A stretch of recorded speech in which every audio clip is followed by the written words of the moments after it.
পাকিস্তানের কাছ থেকে JF-17 থান্ডার যুদ্ধবিমান কেনার বিষয়ে আলোচনা শুরু করেছে বাংলাদেশ। পাকিস্তানের ইংরেজি সংবাদ মাধ্যম দ্য এক্সপ্রেস ট্রিবিউন মঙ্গলবার এই খবর জানিয়েছে। খবরে বলা হয়েছে 2025 সালের মে মাসে ভারতের সঙ্গে সংঘাতের পর পাকিস্তানের এই যুদ্ধবিমানের প্রতি আন্তর্জাতিক মহলের ক্রমবর্ধমান আগ্রহের মধ্যেই এই সম্ভাব্য প্রতিরক্ষা চুক্তির খবর সামনে এলো।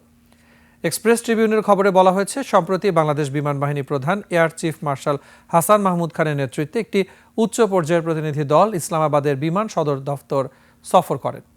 সেখানে তারা পাকিস্তান বিমান বাহিনী প্রধান air chief marshal Zaheer Ahmed Babar সিধুর সঙ্গে এ বিষয়ে বিস্তারিত আলোচনা করেন।